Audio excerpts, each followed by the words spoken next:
एक बार फिर से आपका संस्कृति आईएएस के ऑनलाइन लर्निंग प्रोग्राम में स्वागत है। आज से आप विज्ञान की सहायता से पर्यावरण और पारिस्थितिकी के टॉपिक का अध्ययन करेंगे।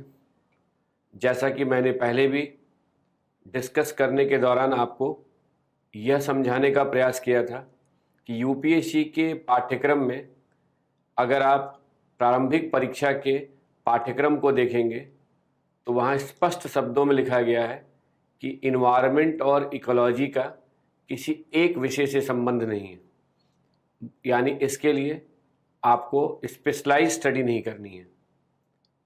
और इसी क्रम में हमने सबसे पहले इन्वायरमेंट और इकोलॉजी से संबंधित बेसिक कॉन्सेप्ट को डिस्कस किया, यानी इन्वायरमेंट किसे कहते हैं, इकोलॉजी किसे कहते हैं, इकोसिस्टम किसे कहते हैं, इकोसिस्टम की सामान्य विशेषताएं कौन सी होती हैं, और उसके बाद हमने भूगोल की सहायता से इन्वायरमेंट का अध्ययन किया और अब यहाँ विज्ञान की सहायता से इन्वायरमेंट का हमें अध्ययन करना है। इसी प्रकार अगर आप विज्ञान और भूगोल की सहायता से जो इन्वायरमेंट के कॉन्सेप्ट को डेवलप करेंगे उसे ध्यान में रखते हुए इन्वायरमेंट से रिलेटेड इश्यूज यानी जो पर्यावरणीय मुद्दे होते हैं उनका विश्लेषण कर पाएंगे। और वहाँ पर कहीं ना कहीं आपको साइंस, ज्योग्राफी के साथ साथ इकोनॉमी के भी कई कॉन्सेप्ट्स को अप्लाई करने होंगे। जैसा कि आप जानते हैं, जैविक और अजैविक घटकों से निर्मित वातावरण का मानव भी एक महत्वपूर्ण घटक है। किसी भी पर्यावरण की पारिस्थितिकी को समझने के लिए जैविक और अजैविक घटकों के अंतर संबंधों पर आधारित अध्ययन को महत्व देते हैं। किसी भी पारिस्थितिकी का वैज्ञानिक अध्ययन करने के लिए इकोसिस्टम की कल्पना की जाती है। और अब मैं यह मानकर चलता हूं कि आप इकोसिस्टम को परिभाषित कर सकते हैं, इकोसिस्टम की संगठन और संरचना को स्पष्ट कर सकते हैं, क्योंकि इकोसिस्टम को फंडामेंटल लेवल पर डिस्कस करने के दौरान ही मैंने आपको यह क्लियर किया था कि इकोसिस्टम का संबंध जैविक और अजैविक घटकों के अंतर संबंधों से निर्मित एक ऐसी संरचनात्मक और क्रियात्मक इकाई से है जिसमें जैविक घटकों के स्तर पर जैविक समुदाय अजैविक घटकों के साथ अंतर संबंधित होकर अंतःक्रिया करते हैं। अब यहाँ एक एक लाइन को ध्यान से आपको एनालाइज करना है। उस वर्ड में जो यानी कह सकते हैं वाक्य में जिन शब्दों का यूज किया जाएगा उन शब्दों के हमें अर्थ को समझते हुए कहीं ना कहीं इन्वायरमेंट और इकोलॉजी का तार्किक या वैज्ञानिक अध्ययन करना है। तो जैसे मान लीजिए कि अगर आपके सामने यह स्टेटमेंट लिखा हुआ मिले कि जैविक समुदाय और अजैविक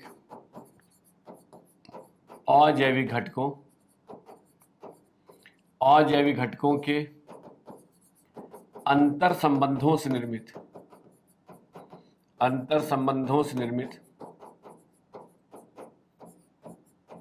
संरचनात्मक एवं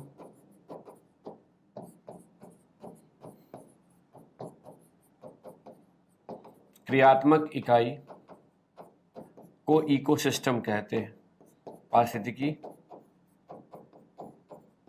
तंत्र कहते हैं। तो अब आप ये सोचेंगे तो हमने तो इस इकोसिस्टम का पहले से अध्ययन कर ही लिया है, लेकिन अगर आपको विज्ञान की सहायता से इकोसिस्टम का अध्ययन करना है तो यहाँ पर सबसे पहले आपको यह समझना आवश्यक है कि जैविक समुदाय किसे कहेंगे, और जैविक समुदाय का अध्ययन करने के लिए आपको जैविक समुदाय के वर्गीकरण को समझना होगा। यदि आप जैविक समुदाय के वर्गीकरण को समझते हुए आप यह जान लेते हैं कि इस पृथ्वी की सतह पर कितने प्रकार के जैविक समुदाय निवास करते हैं, तभी तो हम जाकर ये आगे एनालाइज कर पाएंगे कि उनका अजैविक घटकों से कैसे अंतर संबंध होता है। यानी जहाँ तक अजैविक घटकों की बात है तो अजैविक घटकों में स्थल मंडल, वायुमंडल और जलमंडल। स्थल मंडल का वैज्ञानिक अध्ययन भूगोल की जिस शाखा के अंतर्गत करते हैं उसे भू आकृति विज्ञान कहते हैं। इसी प्रकार जलवायु विज्ञान भूगोल की एक ऐसी शाखा है जिसके अंतर्गत हम वायुमंडल का वैज्ञानिक अध्ययन करते हैं, और समुद्र विज्ञान भूगोल की एक ऐसी शाखा है जिसके अंतर्गत हम जलमंडल का अध्ययन करते हैं। तो कह सकते हैं कि भू आकृति विज्ञान, जलवायु विज्ञान और समुद्र विज्ञान ये तीनों ही विज्ञान की ही शाखाएं हैं, लेकिन इन्हें सम्मिलित रूप से हम अर्थ साइंस का नाम दे देते हैं। और इस अर्थ साइंस में अगर आप बायोलॉजिकल साइंस को ऐड कर लेते हैं, जैविक समुदाय को, बायोलॉजी को, तो ये इन्वायरमेंट साइंस के अध्ययन का आधार बन जाएगा। तो जब आप विज्ञान की सहायता से स्थल मंडल, जलमंडल और वायुमंडल का अध्ययन कर रहे हैं तो आप सामान्य विज्ञान के अंतर्गत ही भू विज्ञान के टॉपिक को तैयार कर रहे हैं, और इस पर पहले डिस्कशन हो चुका है। अब हमें यह देखना है कि आखिरकार जैविक और अजैविक घटकों से निर्मित वातावरण में जो ये जैविक घटक जैविक समुदाय के रूप में अपने आसपास के वातावरण से अंतःक्रिया करके, इंटरैक्शन करके अपने अस्तित्व को बनाए रखने का प्रयास करते हैं, तो आखिर इस जैविक समुदाय के अंतर्गत कौन कौन से जीव आते हैं। तो ध्यान दीजिए, जैविक समुदाय के वर्गीकरण का अध्ययन करने के लिए आपको 5 किंगडम क्लासिफिकेशन की समझ होनी चाहिए।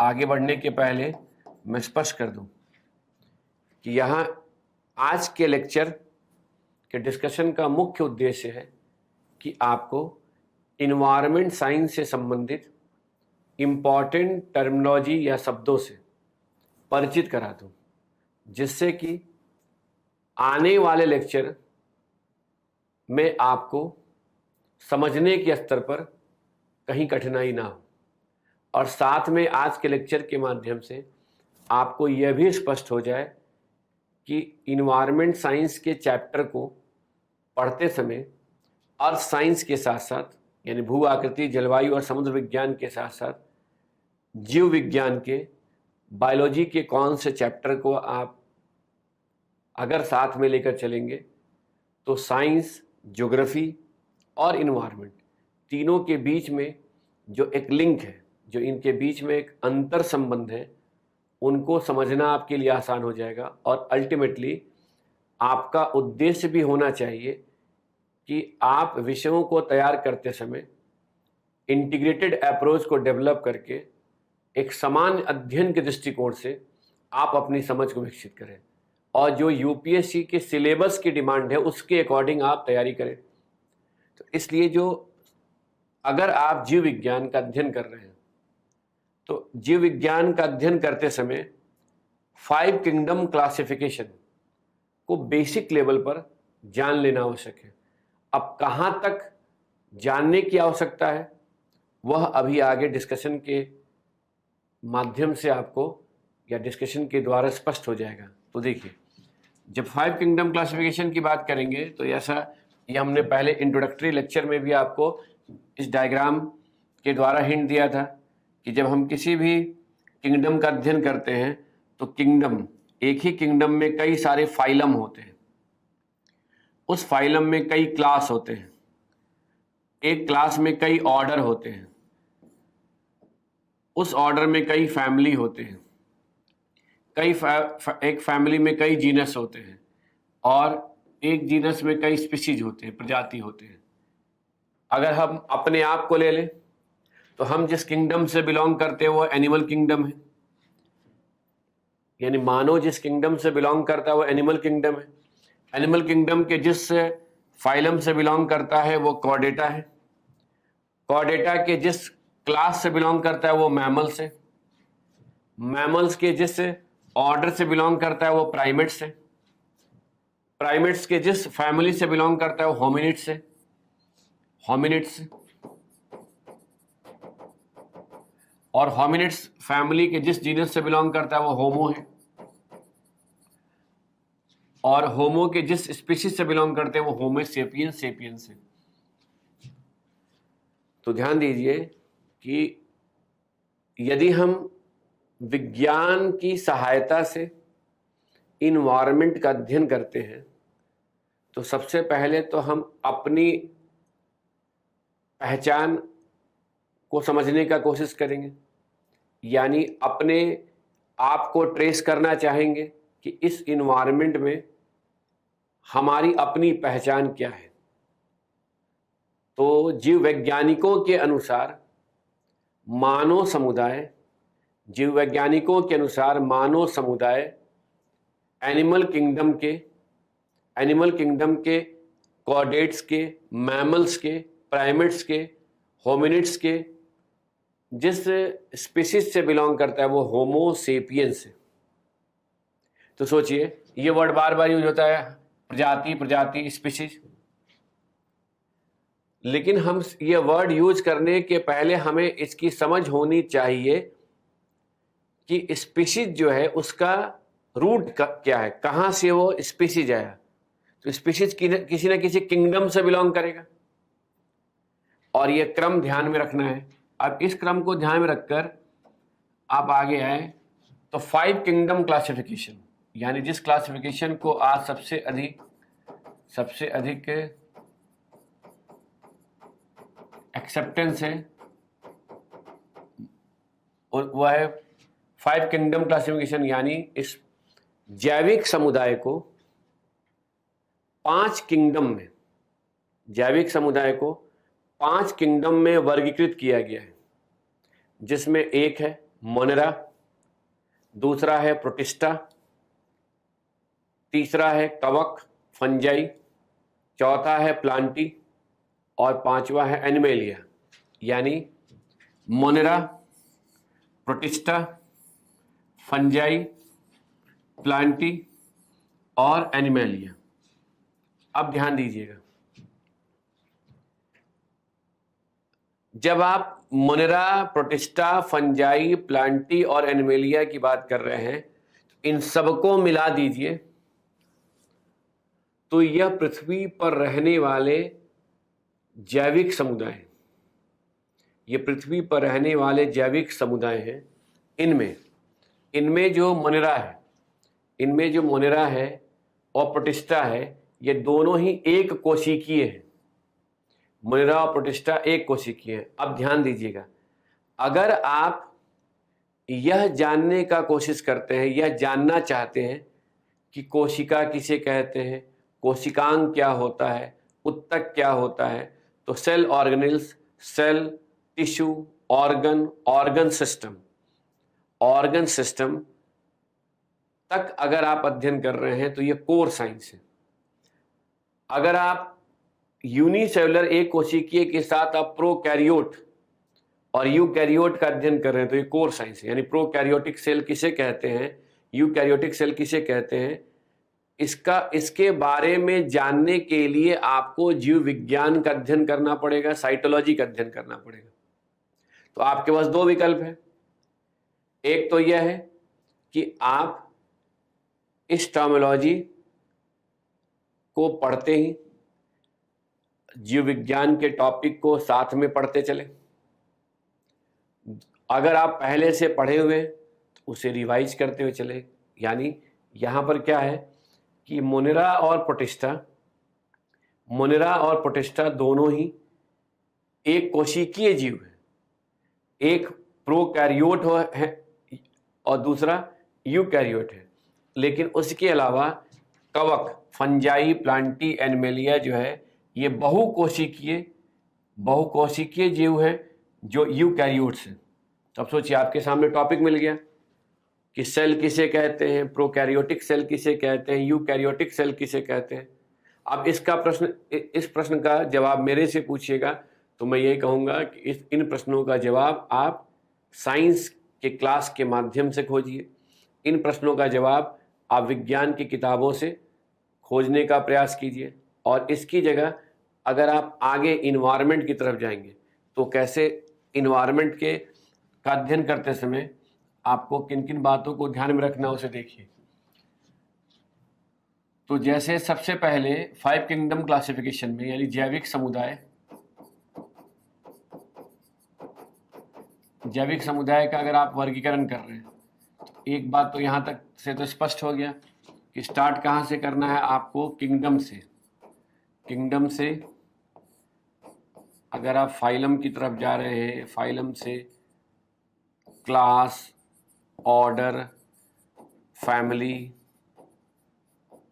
फैमिली, जेनस और स्पीशीज, इस तरह से अगर आप देख रहे हैं तो ये जीव विज्ञान का आप इन डेप्थ स्टडी कर रहे हैं। तो इस तरह के टॉपिक में आपको बहुत गहराई में नहीं जाना है। कब जाना है, किस स्थिति में जाना है, वो आपके लिए यहाँ समझना आवश्यक है। तो देखिए, एक आम आदमी से भी बोलिएगा तो फोटो देख कर कह सकता है कि अच्छा ये मुनिरा अगर दिखने में क्या है, तो मुनिरा तो एक कोशिकीय मुनिरा प्रोटिस्टा इस प्रकार से दिखेगा। प्लांट, पेड़ पौधे, फूल पत्तियां नजर आ रही है, कवक मशरूम के जैसा नजर आ रहा है, एनिमलिया, यहाँ आप एक बटरफ्लाई को देख रहे हैं। तो अब एक आम आदमी इसे बटरफ्लाई कहेगा, इसे मशरूम कहेगा, इसे पेड़ पौधा कहेगा, और एक विज्ञान का जानकार कहेगा कि यह जो फोटो दिया गया है यह 5 किंगडम क्लासिफिकेशन पर आधारित 5 अलग अलग किंगडम से संबंधित स्पीशीज यानी प्रजाति का फोटो है। क्लियर? यानी आप कह सकते हैं ना कि मोनेरा, प्रोटिस्टा, प्लांटी, फंजाई और एनिमलिया, ये क्या है, 5 किंगडम है और उनके ये सभी जीव हैं। अब इनमें जो है इन्वायरमेंट का अध्ययन करते समय आप देखिए, अगर एनिमलिया है तो एनिमलिया है इस किंगडम, फाइलम, क्लास, ऑर्डर से होते हुए अब जैसे आप यहाँ पर पहुंचे और यहाँ लिखा हुआ है कार्निवोरा का मतलब मांसाहारी। तो यदि आप इकोसिस्टम का अध्ययन किए हैं और इकोसिस्टम के बेसिक कॉन्सेप्ट को समझने के दौरान आपको यह जानने को मिला है कि किसी भी इकोसिस्टम में उत्पादक स्तर पर हरे वनस्पति प्रकाश संश्लेषण के द्वारा सौर ऊर्जा को बायोमास ऊर्जा में परिवर्तित करते हैं, जिससे उन पर आश्रित जीव जंतुओं को प्रत्यक्ष या अप्रत्यक्ष रूप से भोजन की प्राप्ति होती है।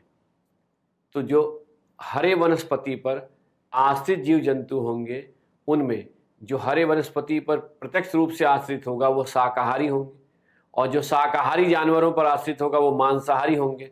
तो जैसे आपने मांसाहारी देखा तो कहा कि अच्छा ये जो मांसाहारी का ऑर्डर में जो मांसाहारी हैं, ये इकोसिस्टम की फूड चेन में उत्पादक, प्राथमिक उपभोक्ता के बाद ये किस स्तर पे नजर आएंगे, द्वितीयक उपभोक्ता के जीव होंगे। यही अंतर होगा। एक प्रकार से ध्यान दीजिएगा, इन्वायरमेंट और इकोलॉजी के सिलेबस को और टॉपिक को कुछ मैंने ऐसे अरेंज किया है कि आप जो है धीरे धीरे आपको यह लगे कि अगर भूगोल की समझ है, अगर विज्ञान की समझ है, अगर आपको इकोनॉमी की बेसिक समझ है, तो आप आसानी से इन्वायरमेंट और इकोलॉजी के बेसिक कॉन्सेप्ट को क्लियर करने के बाद उनकी सहायता से ही इन्वायरमेंट और इकोलॉजी के चैप्टर को आसानी से तैयार कर सकते हैं। और एक स्थिति ऐसी आएगी कि जहां पर आपको लगेगा कि एक ही चीज़ बार बार आप क्या कर रहे हैं, एनालाइज कर रहे हैं। क्योंकि जब एक लाइन होगा या कोई चैप्टर होगा तो उसमें मैक्सिमम क्या हो सकता है, जब हम जैविक समुदाय की बात करेंगे तो उसमें जो टर्मिनोलॉजी यूज किए जाएंगे वो जीव विज्ञान से संबंधित होगा। जब हम स्थल मंडल की, जलमंडल, वायुमंडल की बात करेंगे तो वह भूविज्ञान से संबंधित टर्मिनोलॉजी वहाँ मिलेंगे। जब हम संसाधन, आर्थिक क्रियाओं की बात करेंगे तो इकोनॉमी से संबंधित टर्मिनोलॉजी होगा। और उस तरह के टर्मिनोलॉजी से अगर आप परिचित रहेंगे, उनकी समझ होगी, तो आपके लिए कहीं कोई समस्या नहीं होगी। क्योंकि जैसे मान लीजिए कि आपको कहा गया कि एनिमल किंगडम में कॉर्डेटा के अंतर्गत जो मैमल होते हैं और मैमल में जो मैमल के ऑर्डर में जो कार्निवोर होते हैं, यानी जो मांसाहारी जानवर हैं, तो कहेंगे मांसाहारी जानवर इकोसिस्टम के द्वितीयक उपभोक्ता होते हैं, जो शाकाहारी जानवर पर आश्रित होते हैं। और आप इनके नाम से, इनके जो नाम होंगे, इनको, इसके आधार पर आप फूड चेन में इनके पोजीशन को पहचान सकते हैं। तो अब आप यह सोचेंगे कि क्या इस धरती पर जितनी भी स्पीशीज हैं, जितने भी जीव जंतु हैं, उनका हमें नाम याद करना होगा? तो एकदम नहीं, आपको उनके नाम को याद नहीं करना है, बल्कि एक ऐसा नोट्स बनाना है जिसमें जब जब इम्पोर्टेंस के आधार पर, जब कभी भी किसी भी जीव के बारे में आपको पढ़ने को मिलता है कि उसका कोई इकोलॉजिकल इम्पोर्टेंस है, इकोनॉमिक इम्पोर्टेंस है, सोशल इम्पोर्टेंस है, तो उस जगह पे आपको उनके नाम को ऐड कर देना है। यानी जो ये फ्रेमिंग है, ये फ्रेमिंग तो फिक्स है, इसके अंतर्गत इतने डिटेल में नहीं जाना है। यहाँ के बाद से ये सब जो दिया हुआ है, फैमिली और जीनस, इन सब का नाम नहीं जानना है, स्पीशीज का ये नाम नहीं, कॉमन नेम जानना है। तो ऐसे अगर हम बनाए रहें, और अगर मान लीजिए कि कोई प्रजाति है जिसकी संख्या कम होने लगी है और वो संवेदनशील प्रजाति में परिवर्तित हो गया, या कोई संकटग्रस्त प्रजाति हो गया, या कोई विलुप्त होने के कगार पे, तो आप सिर्फ वहाँ पे उसका नाम लिखेंगे और बाकी उसका जो है, उसकी आप फैमिली को पहचान लेंगे कि आखिरकार वो किस फैमिली से या कौन से किंगडम से बिलोंग करता है। ठीक है, तो देखिए अब कैसे करना है उसको यहाँ ध्यान दीजिए कि जैविक समुदाय के वर्गीकरण में यदि हम इन्हें लेते हैं, मोनेरा, प्रोटिस्टा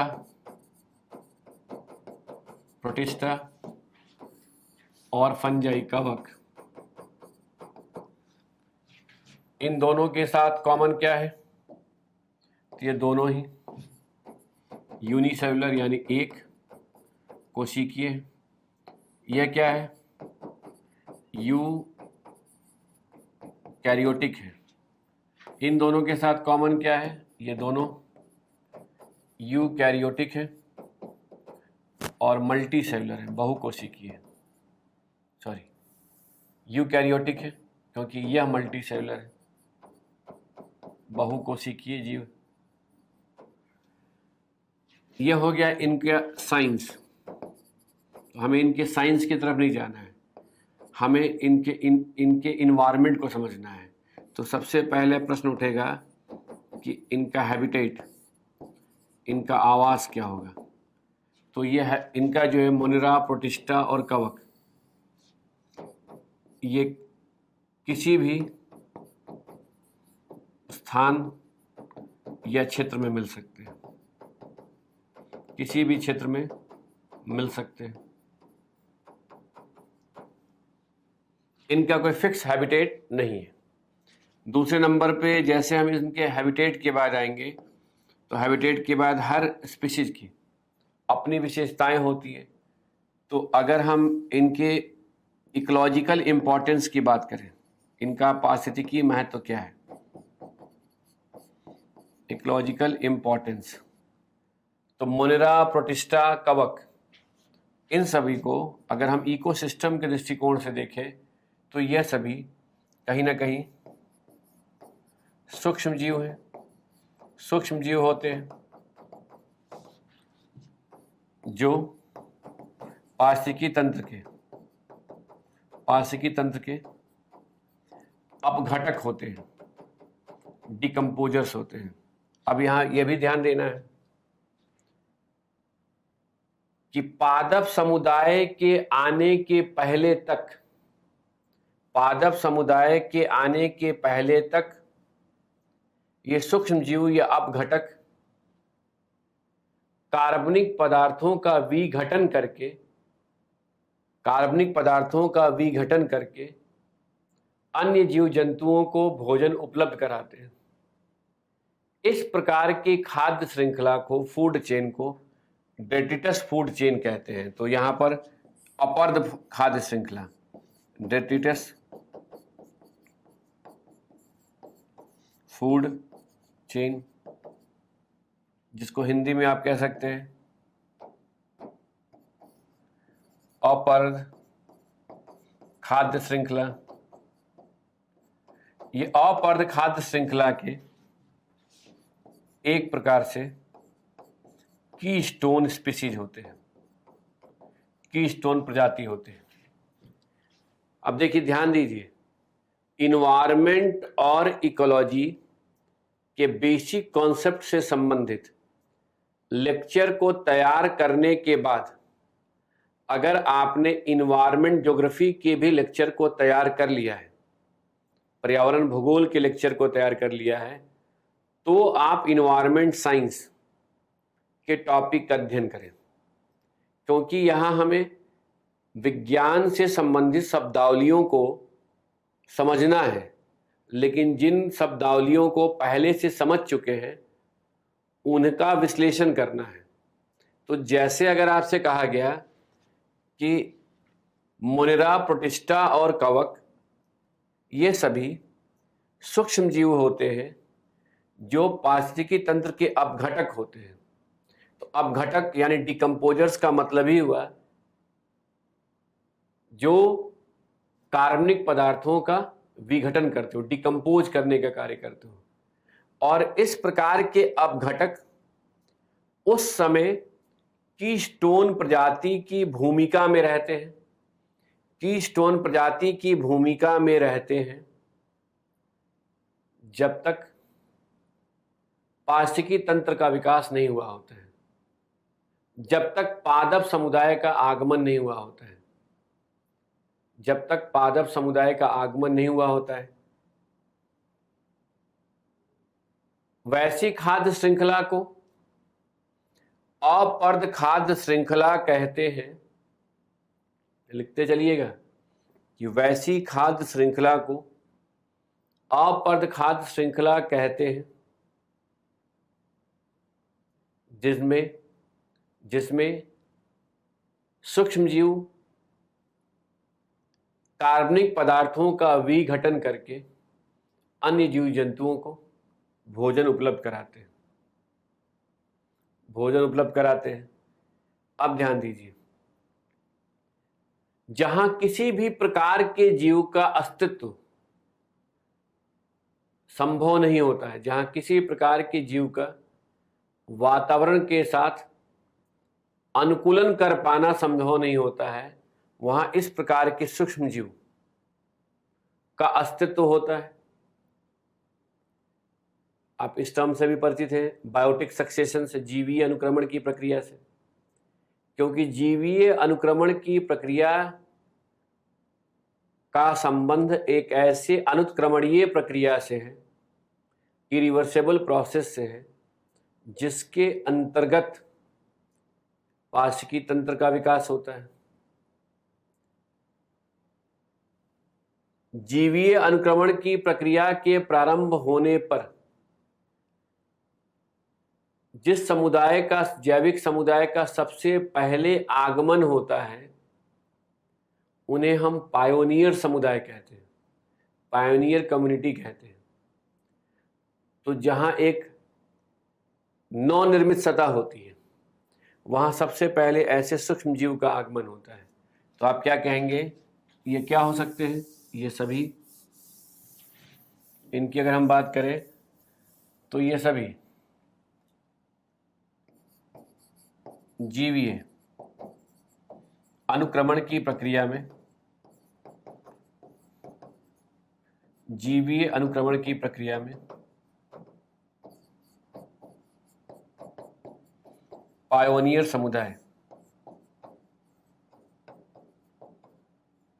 पायोनियर समुदाय की भूमिका में रहते हैं।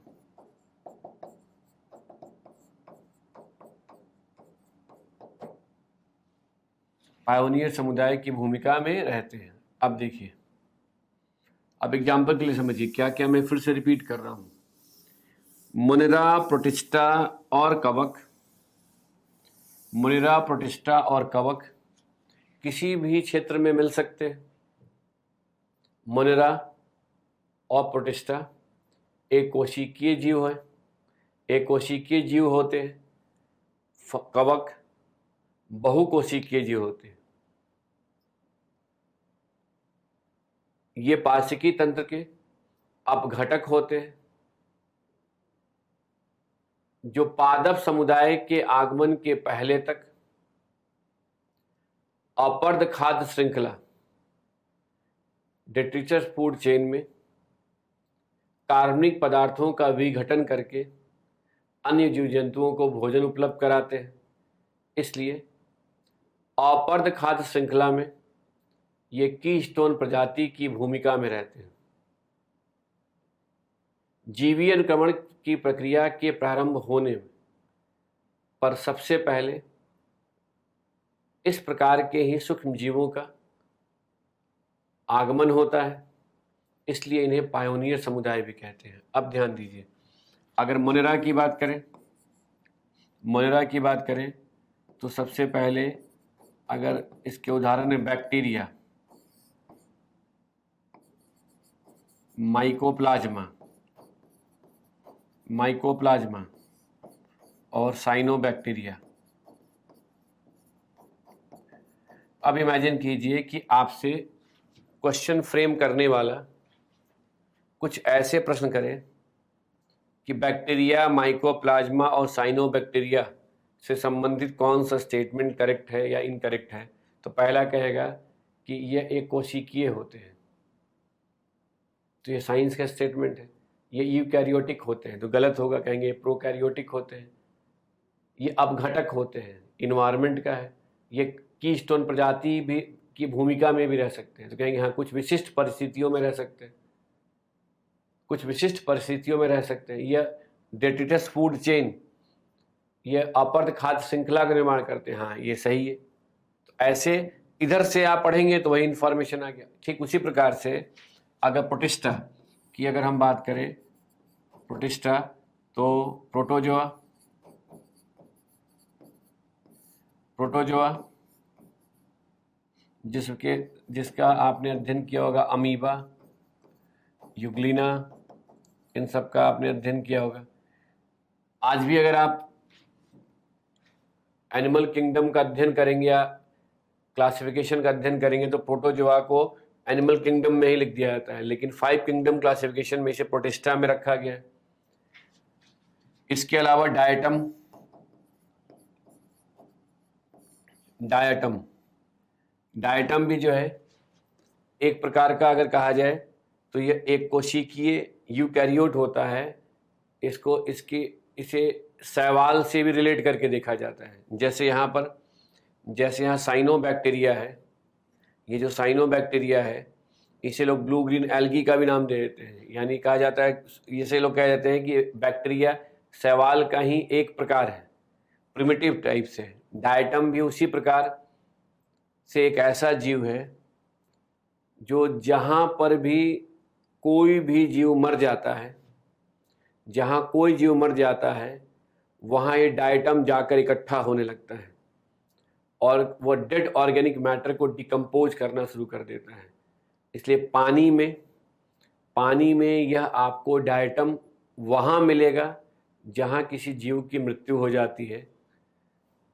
इस आधार पर आप क्या कहेंगे कि डायटम ऑर्गेनिक मैटर को डिकम्पोज करके, कार्बनिक पदार्थ को विघटित करके अन्य जीव जंतुओं को भोजन उपलब्ध कराता है। कवक की जहाँ तक बात है तो ये ध्यान रखिएगा कि कवक जो है, जैसे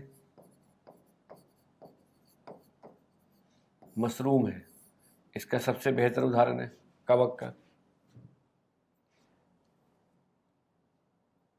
अब ध्यान, यहाँ क्या इंपॉर्टेंट है उसे समझते हुए आगे बढ़िए कि ऐसे आप एक नोट्स बनाइए। ये साइंस हो गया, इसके बारे में जानना है तो विज्ञान का अध्ययन कीजिए। हैबिटेट, आवास, इन्वायरमेंट हो गया, क्योंकि हर जीव का अपना कोई हैबिटेट होता है। उसके बाद इन्वायरमेंट के इकोलॉजी को समझना है, इसकी भूमिका को देखिए, इकोसिस्टम के दृष्टिकोण से समझिए कि इसको इकोसिस्टम में आप कहाँ रख रहे हैं, प्रोड्यूसर मान रहे हैं, कंज्यूमर मान रहे हैं, डिकम्पोजर मान रहे हैं।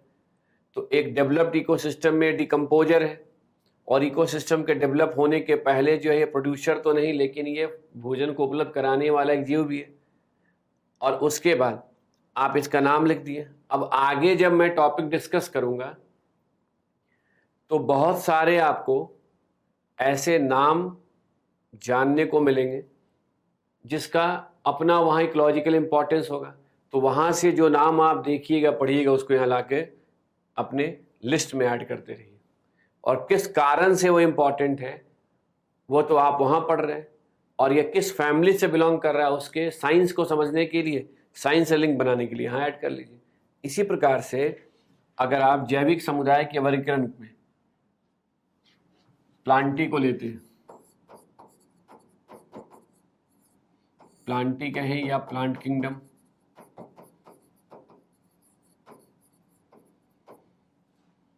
तो सामान्य भाषा में आप यह कहेंगे कि पादप समुदाय किसी भी पारिस्थितिकी तंत्र के उत्पादक होते हैं, जो प्रकाश संश्लेषण के द्वारा सौर ऊर्जा को बायोमास ऊर्जा में परिवर्तित करते हैं। ये इकोसिस्टम के अन्य जीवों को प्रत्यक्ष या अप्रत्यक्ष रूप से भोजन उपलब्ध कराती है। सामान्य बात होगी जो आपने पहले के लेक्चर के माध्यम से समझा है। अब यहाँ विज्ञान की भाषा में देखा जाए तो इस प्लांट किंगडम को जो क्लासिफाई किया गया उसमें थैलोफाइटा,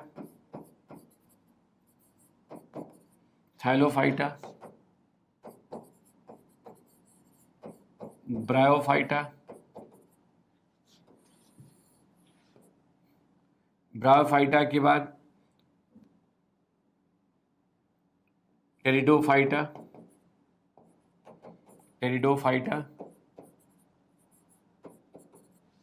जिम्नोस्पर्म,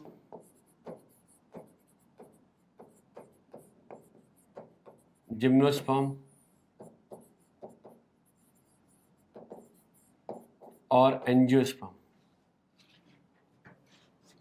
अब देखिए, अगर आप इसके साइंस को समझना चाहेंगे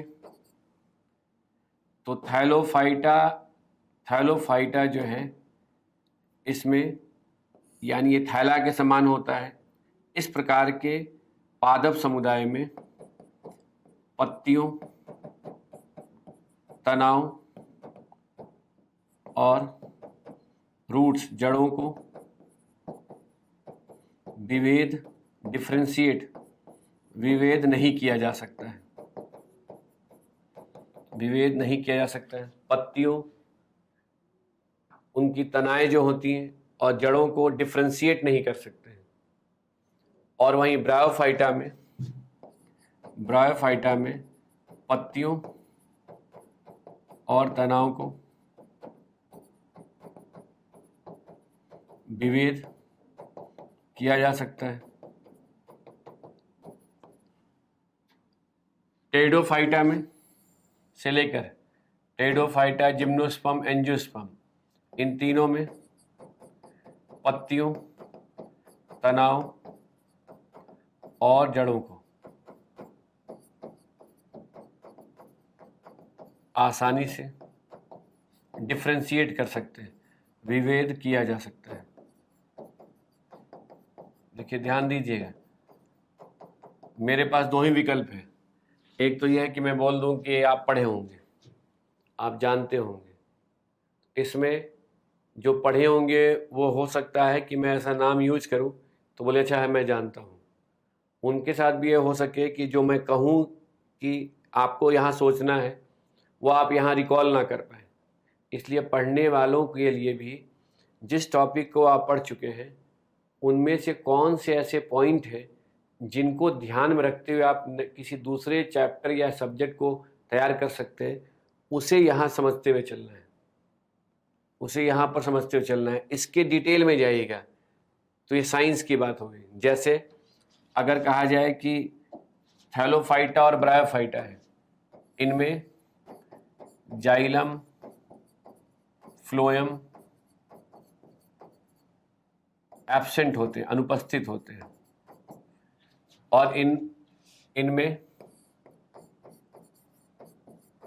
जाइलम, फ्लोएम प्रेजेंट होते हैं, और इन दोनों में बीज भी उपस्थित होते हैं। किसमें? जिम्नोस्पर्म और एंजियोस्पर्म में बीज भी उपस्थित होते हैं, लेकिन जिम्नोस्पर्म में बीज के ऊपर छिलका नहीं होता, यानी फ्लावर नहीं होता है, जबकि एंजियोस्पर्म में ऐसा होता है। तो जिम्नोस्पर्म के जो भी समुदाय या प्रजाति होंगे, स्पीशीज होंगे, उनमें आपको फल नहीं मिलेगा, उनमें बीज मिलेगा। और एंजियोस्पर्म के जो स्पीशीज होंगे उनमें आपको, चूंकि बीज के ऊपर कवर होता है, इसलिए उसमें आपको फल भी मिलेगा। आप सोचिए, ये सब साइंस की बातें हैं, लेकिन बेहतर क्या है कि आप साइंस को यहाँ पढ़ते हुए आगे बढ़िए, साइंस को देखते हुए आगे बढ़िए, या अपने एजेंडा में रखिए कि जो मैं आगे डिस्कस कर रहा हूँ उसे कवर करने के बाद फिर आप साइंस को एक बार जब भी पढ़ेंगे तो इसको रिलेट कर लेंगे। हाँ, जब आप इन्वायरमेंट की बात करेंगे, इसकी जगह जैसे हम इनका अध्ययन इन्वायरमेंट के सेंस में करेंगे तो सबसे पहले प्रश्न उठता है कि इनका हैबिटेट, आवास। क्योंकि जब कभी भी हम किसी भी पारिस्थितिकी तंत्र का अध्ययन करते हैं तो सबसे पहले यह जानना आवश्यक होता है कि पारिस्थितिकी तंत्र का विकास कौन से क्षेत्र में हुआ है, क्योंकि हैबिटेट के आधार पर ही, आवास के आधार पर ही पारिस्थितिकी तंत्र को मूलतः जलीय और स्थलीय पारिस्थितिकी तंत्र के रूप में वर्गीकृत किया जाता है। और एक ऐसा हैबिटेट, एक ऐसा पारिस्थितिकी तंत्र जहां जलीय और स्थलीय पारिस्थितिकी तंत्र दोनों की विशेषताएं एक साथ देखने को मिलती हैं, उसे हम आर्द्र भूमि पारिस्थितिकी तंत्र कहते हैं। तो आप सोचिए, अगर आपको हैबिटेट के आधार पर कहा जाए कि थैलोफाइटा का जो हैबिटेट होता है वो एक्वेटिक होता है, एक्वेटिक। ब्रायोफाइटा जो है, ब्रायोफाइटा क्या होते हैं, इनका हैबिटेट एक्वेटिक और टेरेस्ट्रियल दोनों होता है, यानी ये कहाँ रहते हैं, एक संक्रमण क्षेत्र में रहते हैं। जिस प्रकार से एनिमल किंगडम में पानी और स्थल दोनों पर रहने वाले जैविक समुदाय को एम्फीबियंस कहते हैं, उसी प्रकार पानी और स्थल दोनों पर मिलने वाले पादप समुदाय को ब्रायोफाइटा कहते हैं। जहाँ दलदल भूमि होती है या जल का वह स्रोत, जहाँ दलदल भूमि होती है या जल का वह स्रोत जिसका स्थल से संपर्क होता है, वहाँ पर आपको ब्रायोफाइटा मिलेंगे। टेरिडोफाइटा, जिम्नोस्पर्म और एंजियोस्पर्म, इनका जो हैबिटेट होता है वो टेरेस्ट्रियल होता है, अब सोचिए, इसके आधार पर जैसे आप इसके इकोसिस्टम को समझना चाहेंगे तो कहेंगे ना कि थैलोफाइटा जो है, इसका संबंध जलीय पारिस्थितिकी तंत्र से। ब्रायोफाइटा का संबंध आर्द्र भूमि पारिस्थितिकी तंत्र से, और इनका संबंध स्थलीय पारिस्थितिकी तंत्र से। अब इकोसिस्टम के अंतर्गत ये सभी क्या है, सभी की अगर हम इकोलॉजिकल इम्पोर्टेंस की बात करें, इनके इकोलॉजिकल इम्पोर्टेंस का जहाँ तक संबंध है, तो ये सभी इकोसिस्टम के उत्पादक होते हैं, ये सभी इकोसिस्टम के प्रोड्यूसर हैं, क्योंकि इनमें क्लोरोप्लास्ट के होने के कारण ये प्रकाश संश्लेषण के द्वारा सौर ऊर्जा को बायोमास ऊर्जा में परिवर्तित करते हैं। उत्पादक होने के कारण ये इकोसिस्टम के कीस्टोन प्रजाति होते हैं। अब सोचिए कि जो थैलोफाइटा है, थैलोफाइटा के अंतर्गत जो पादप समुदाय की प्रजातियां या जो पादप समुदाय मिलते हैं उन्हें वो सभी शैवाल है।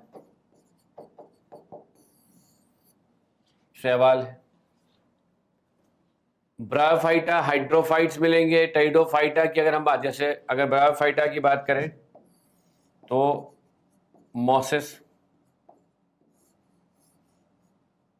ब्रायोफाइटा का एक बेहतर उदाहरण है। टेरिडोफाइटा की बात करें तो टेरिडोफाइटा में जहां पर भी झाड़ियां वगैरह होती हैं वो सब टेरिडोफाइटा के उदाहरण है। जिम्नोस्पर्म, अगर आप इन्वायरमेंट ज्योग्राफी का अध्ययन कर चुके हैं तो हमने वहां प्राकृतिक वनस्पति के प्रकार और उनके वितरण को डिस्कस किया था। वहां जिम्नोस्पर्म की जगह पर हमने आपको शंकुधारी वन के वृक्षों के नाम से परिचित कराया था, और इस आधार पर आप कह सकते हैं कि इसका मतलब जिम्नोस्पर्म के जो प्रजाति हैं उनमें क्या होगा, पाइन, चीर, स्प्रूस।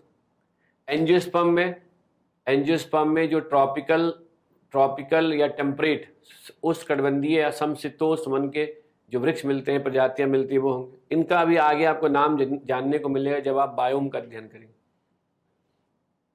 यहां क्या क्लियर हुआ कि 5 किंगडम क्लासिफिकेशन के अंतर्गत प्लांट किंगडम को थैलोफाइटा, ब्रायोफाइटा, टेरिडोफाइटा और जिम्नोस्पर्म और एंजियोस्पर्म में वर्गीकृत किया गया है। इनमें थैलोफाइटा, ब्रायोफाइटा में जाइलम फ्लोएम अनुपस्थित होते हैं। थैलोफाइटा में पत्तियां, तने और जड़ों को विभेद नहीं किया सकता है। ब्रायोफाइटा में पत्तियां और तने जो होते हैं वो डिफ्रेंशिएट हो भी सकते हैं, रूट्स नहीं होते हैं। टेरिडोफाइटा, जिम्नोस्पर्म, एंजियोस्पर्म ये तीनों ही को डिफ्रेंशिएट कर सकते हैं। ये सभी प्रोड्यूसर होते हैं, ये सभी कीस्टोन प्रजाति होते हैं। थैलोफाइटा पानी में मिलते हैं, ब्रायोफाइटा पानी और स्थल के संक्रमण क्षेत्र में मिलता है, दोनों जगह मिल जाता है, बाकी ये तीनों स्थल पर मिलते हैं। आपने इससे रिलेट कर लिया इकोसिस्टम्स। अब विज्ञान की सहायता से आप इन्वायरमेंट को समझ रहे हैं। ये जो टर्मिनोलॉजी है, इन टर्मिनोलॉजी को जान जाएंगे, इसके आधार पर आगे जब आपको डिटेल में टॉपिक का जब अध्ययन करना होगा तो वहां पर ये सब शब्द आपको परेशान नहीं करेंगे। यही है, तो इसलिए ये इन्वायरमेंट साइंस का एक बेसिक लेक्चर है जिसके अंतर्गत मैं आपको बेसिक जो टर्मिनोलॉजी है, कॉन्सेप्ट है, उसको पहले क्लियर करूंगा, शब्दों से आपको पहले फैमिलियर करा दूंगा, जिससे कि आगे आपको कोई शब्द नया ना लगे। अब देखिए, इसके बाद अगर हम जैविक समुदाय का वर्णन करते समय एनिमल किंगडम की बात करें तो ध्यान दीजिए, एनिमल किंगडम में पोरीफेरा,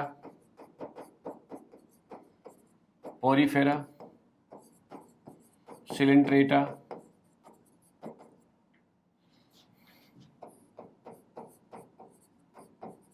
प्लैटीहेल्मिन्थस,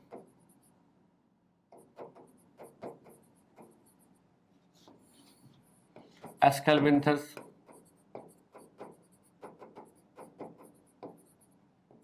ऐसे निमैटोडा भी कहते हैं, निमैटोडा, एनिलिडा। अब देखिए, अगर हम इनके हैबिटेट की बात करें तो पोरीफेरा, सिलेंट्रेटा, यह आपको सामान्यतः, अपवाद को छोड़ देना है, अभी एक्सेप्शन पर विचार नहीं करना है। तो इनका जो हैबिटेट है ये सभी आपको पानी में मिलेंगे, एक्वेटिक। प्लैटीहेलमिन्थस और निमेटोडा में अधिकांश जो स्पीशीज होते हैं वो पैरासिटिक होते हैं, यानी परजीवी के रूप में रहते हैं अधिकांश। फिर से मैं रिपीट कर रहा हूं, एक्सेप्शन को अलग से मेंशन करते हैं। पहले हम सामान्य बातों को समझते हैं, उसके बाद एनिलिडा की बात करें। एनिलिडा जो है स्थल और जल दोनों में मिल सकता है। अर्थवर्म का नाम सुने होंगे, केचुआ, वो पानी मिट्टी के अंदर भी रहता है, पानी में भी मिल सकता है। अब यहाँ आपको समझना है, ये सभी एनिमल किंगडम में एक बात तो है कि इनकी अगर हम बात करें तो हमें ये देखना है कि इकोसिस्टम में यदि हमें यह स्पष्ट हो जाए कि इनका फूड हैबिट क्या है, फूड हैबिट, तो फूड हैबिट के आधार पर हम क्या कह सकते हैं, ये डिसाइड कर सकते हैं कि ये उत्पादक पर आश्रित होंगे। अगर शाकाहारी होंगे तो प्राइमरी कंज्यूमर, मांसाहारी होंगे तो सेकेंडरी कंज्यूमर। फूड हैबिट, और एक कॉलम यहाँ आगे रखना है, कोई अगर स्पीशीज, अगर आपको स्पीशीज जो है महत्वपूर्ण होगा तो उसे यहाँ पर नाम लिख देना है। ये लिस्ट ऐसे ओपन रखना है। तो इन्वायरमेंट साइंस के नोट्स की बिगिनिंग यहीं से होगी, जिस क्रम में मैं लेकर चल रहा हूँ, क्योंकि पहला लाइन मैंने आपके सामने जो नोट किया था, यह आपको कहा था नोट करने के लिए कि जैविक समुदाय और अजैविक घटकों के अंतर संबंधों से निर्मित संरचनात्मक और क्रियात्मक इकाई को पारिस्थितिकी तंत्र कहते हैं। और हम अभी जैविक समुदाय को समझने का प्रयास कर रहे हैं। जैविक समुदाय को समझने के लिए हमने यह देखा कि एक जो इस पृथ्वी पर जो जैविक समुदाय हैं उन्हें 5 किंगडम में बांटा गया है, और उस 5 किंगडम में मोनेरा, प्रोटिस्टा, फंजाई और प्लांटी के बाद एनिमेलिया, एनिमल किंगडम के अंतर्गत जो फाइलम आते हैं, फाइलम है, उनके बारे में भी हम लोग यहाँ देख रहे हैं कि वो कौन कौन से, ठीक है, फाइलम है। और उसके आगे जो है आवश्यकता अनुरूप हम इनके नाम को अपने लिस्ट में ऐड करते चलेंगे। इसके बाद देखिए, अगर हम एनिमल किंगडम की बात करें तो इसी एनिमल किंगडम में एनिलिडा के बाद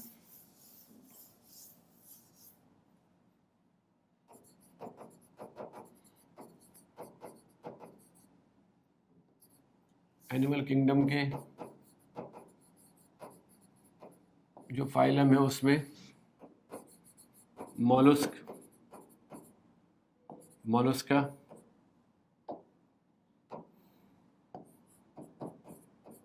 इकाइनोडर्मेटा,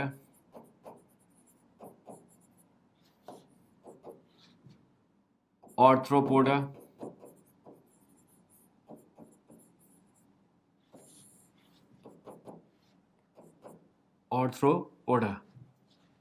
इसके बाद अगर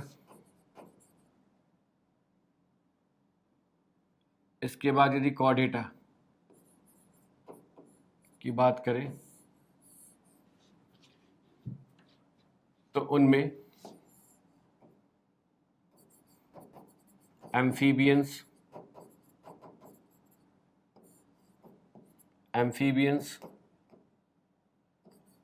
रेप्टाइल्स, पाइसेज, एविस और मैमल। अब देखिए, इनको जो समझना है, इनमें मॉलस्क हैबिटेट को देखेंगे। अगर हैबिटेट को, तो मॉलस्क जो है इनका हैबिटेट एक्वेटिक होता है। इकाइनोडर्म, ये भी एक्वेटिक होते हैं। ऑर्थ्रोपोडा एक्वेटिक, टेरेस्ट्रियल, दोनों हो सकते हैं, कहीं भी मिल सकते हैं, स्थल पर मिलते हैं और पानी में मिलते हैं।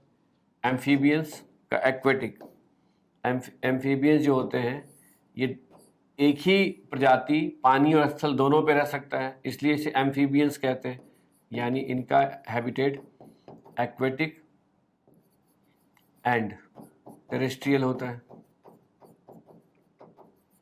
रेप्टाइल्स रेंगने वाले जो जीव हैं वो सब अधिकांश कहाँ मिलते हैं? स्थल पर मिलते हैं, टेरेस्ट्रियल, स्थल पर मिलते हैं। पाइसेज ये सभी पानी में मिलते हैं, एक्वेटिक। एविस एर्बोरियल होते हैं, हवा में उड़ने वाले एर्बोरियल। मैमल्स अधिकांश टेरेस्ट्रियल होते हैं, कुछ अपवाद होते हैं, कुछ अपवाद होते हैं। अपवाद कौन से होते हैं वो जानना होगा। और इसके बाद यहाँ पर इनके इकोसिस्टम में इनके पोजीशन को समझने के लिए इनके फूड हैबिट को जानना आवश्यक होगा, जो टॉपिक के अकॉर्डिंग, टॉपिक के साथ जहाँ जानने को मिलेगा वहाँ पर हम इसे ऐड करते चलेंगे। तो अब देखिए फर्स्ट स्टेप में क्या करना है। फर्स्ट स्टेप में 5 किंगडम क्लासिफिकेशन, 5 किंगडम क्लासिफिकेशन का एक चार्ट बना लेना है, जिसमें 5 किंगडम क्लासिफिकेशन में मोनिरा, प्रोटिस्टा, कवक को एक साथ, और प्लांट किंगडम में Thallophyta, bryophyta, pteridophyta, gymnosperm, angiosperm एक साथ चार्ट। उसके बाद एनिमल किंगडम का चार्ट बना लेंगे और ऐसे नाम क्यों लिख देना है। उसके बाद उनके हैबिटेट को लिख देना है। उसके बाद उनका इकोलॉजिकल इंपॉर्टेंस क्या है उसको ब्लैंक रखना है। उसके बाद उनका फूड हैबिट से समझ में आ जाएगा, और फिर स्पीशीज का नाम ब्लैंक रखना है, आगे उसे ब्लैंक छोड़ देना है। जब जब जैसे जैसे आगे बढ़िएगा इस किंगडम से संबंधित किसी भी प्रजाति से अगर आपका परिचय होगा, तो प्रजाति से जब परिचय होगा तो उस स्पीशीज को का नाम सुनते ही देखेंगे कि वह कौन से किंगडम से। सबसे पहले क्या जानना होगा कि किसी भी स्पीशीज का नाम मिला, जैसे मान लीजिए कि आपको हमने कहा कोरल, प्रवाल। अब कोरल पॉलिप, प्रवाल कीट, जैसे हमने ये टर्म यूज किया, तो साइंस के अगर विज्ञान के दृष्टिकोण से या वैज्ञानिक दृष्टिकोण से आप कोरल का अध्ययन करेंगे तो सबसे पहले मन में क्या प्रश्न उठेगा, आखिर ये कोरल कौन से किंगडम से बिलोंग करता है? प्लांट किंगडम, एनिमल किंगडम या मोनेरा, प्रोटिस्टा? तो अगर आपको उत्तर मिला कोरल एनिमल किंगडम से बिलोंग करता है, तो ऐसा सुनते ही आप कहेंगे इसका मतलब ये सब बहुकोशिकीय यूकैरियोट होंगे। उसके बाद आप अगला प्रश्न आपके मन में आएगा कि यह कौन से उस किंगडम के किस फाइलम से बिलोंग करता है। तो जैसे मैंने कहा सिलेंट्रेटा से, तो सिलेंट्रेटा से बिलोंग करता है तो कहेंगे अच्छा इसका मतलब ये एनिमल किंगडम में सिलेंट्रेटा से। तो फिर आगे आएगा ये कौन से ऑर्डर से, फाइलम के बाद किस ऑर्डर से, कहाँ से बिलोंग करता है, तो आपको आ गया सी एनिमन से बिलोंग करता है। आपके सूक्ष्म जीव होता है, तो आपने साइंस की तरफ से रिलेट कर लिया उसको, ठीक है। यानी ये भी एक इम्पॉर्टेंट एस्पेक्ट है।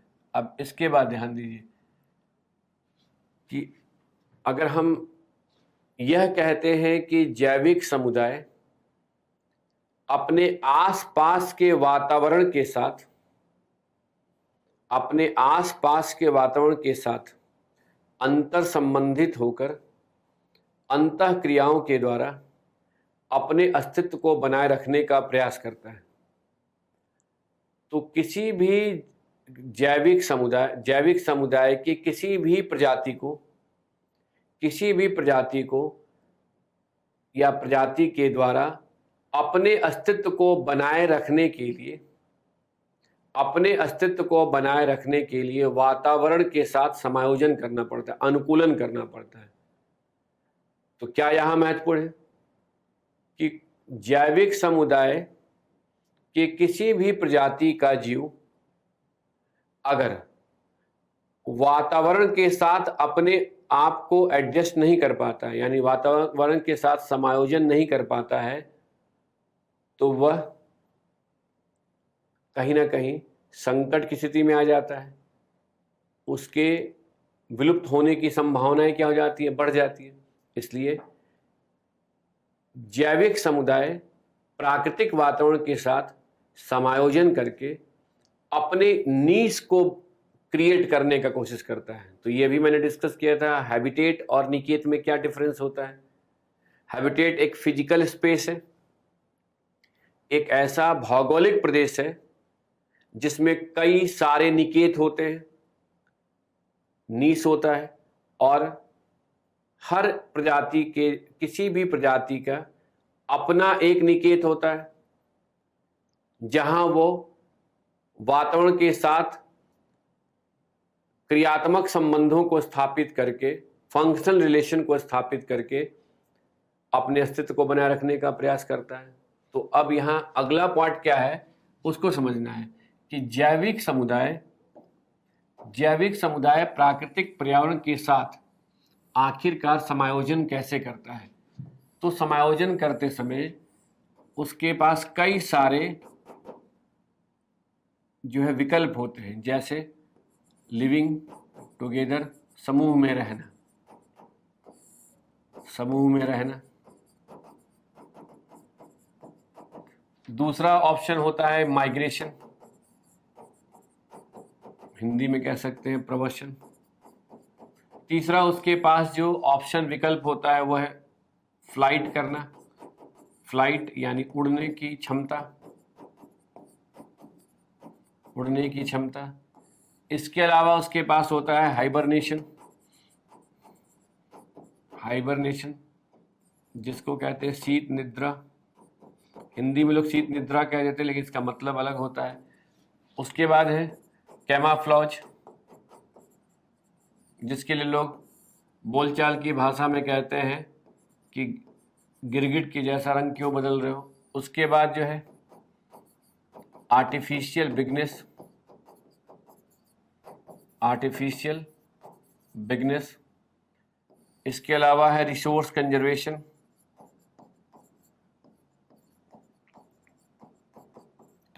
कंजर्वेशन, इसके अलावा है हेयर ऑन द बॉडी, यानी शरीर पर बाल का होना। यानी ध्यान दीजिए, ये कुछ ऐसे टर्मिनोलॉजी हैं जिनको बेसिक लेवल पर समझ लेना आपके लिए आवश्यक है, क्योंकि इन्हें जब आप जानते रहेंगे तभी आगे जब मैं बायोम टॉपिक को डिस्कस करूंगा और वहां आपको यदि यह एक्सप्लेन करूंगा कि किस प्रकार से जैविक समुदाय प्राकृतिक वातावरण के साथ अनुकूलन करके अपने अस्तित्व को बनाए रखने का प्रयास करता है, तो वहाँ पर आप उनके जो विशेषताएं होंगी उसके आधार पर समझ पाएंगे कि वो समायोजन के कौन से सिद्धांत या नियम का पालन करता है। तो देखिए, जिसमें सबसे पहला पार्ट है समूह में रहना। तो सामान्यतः आपने ऑब्जर्व किया होगा कि जहां पर भी किसी भी प्रजाति के जीवों की संख्या एक साथ अधिक होती है, यानी वैसा कोई भी जीव जो झुंड में रहता है, उसके झुंड को देखते हुए जो परभक्षी होते हैं, जो उस पर आक्रमण कर सकते हैं, वो वहां से भाग जाते हैं। जैसे इमेज को देखकर समझ में आएगा कि हाथियों को अगर आप देखेंगे तो हमेशा यह जंगल में झुंड में घूमते हैं। तो जहां हाथियों के झुंड एक जगह से दूसरी जगह जाते हैं, वहां जंगल का जो राजा होता है वो भी अपने रास्ता को बदल देता है। इसीलिए मानव समुदाय में भी आपको यह प्रवृत्ति देखने को मिलेगी कि वह समूह जो अपने आप को अल्पसंख्यक के रूप में देखता है, वह कोशिश करता है कि उसकी संख्या बढ़ जाए, क्योंकि किसी भी क्षेत्र स्थान विशेष में रहने वाला कोई भाषाई समूह हो या धार्मिक समूह हो या सांस्कृतिक समूह हो, वह अपनी संख्या को बढ़ाकर उस क्षेत्र में को डोमिनेट करना चाहता है, अपने अस्तित्व को बनाए रखना चाहता है। इसीलिए क्या यहां ध्यान रखना है कि किसी भी प्रजाति के जीवों की संख्या के अधिक होने पर, उनके समूह में रहने पर उनके द्वारा अपने अस्तित्व को बनाए रखना आसान होता है। यही कारण है कि जब किसी भी प्रजाति के जीवों की संख्या कम होने लगती है तो यह कहा जाता है कि अब इस प्रजाति के लिए संकट की स्थिति पैदा हो गई है। अगर इसे हमें विलुप्त होने से बचाना है तो इसकी संख्या को बढ़ानी होगी, इनको विशेष संरक्षण प्रदान करना होगा।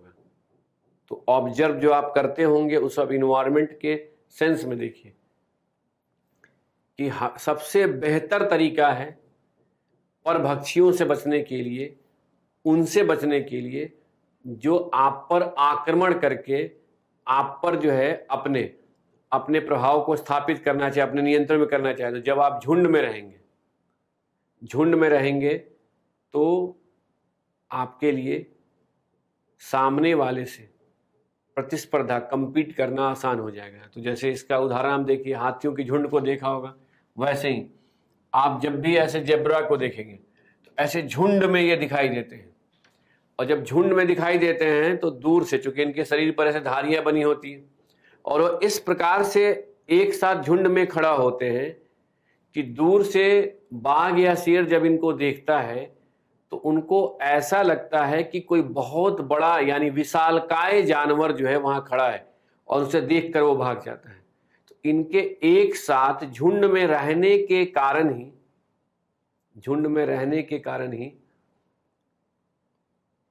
परभक्षियां इनसे, यानी जो इनको मारकर खा सकते हैं, इन पर आक्रमण कर सकते हैं, वो डरकर भाग जाते हैं। तो क्या समझे आप यहाँ कि जैविक समुदाय वातावरण के साथ अनुकूलन करके अपने अस्तित्व को बनाए रखने के लिए झुंड में रहने का प्रयास करते हैं। यही कारण है कि वो प्रजनन के द्वारा अपनी संख्या को बढ़ाते हैं जिससे किसी खास प्रजाति के जीवों की संख्या अधिक हो सके।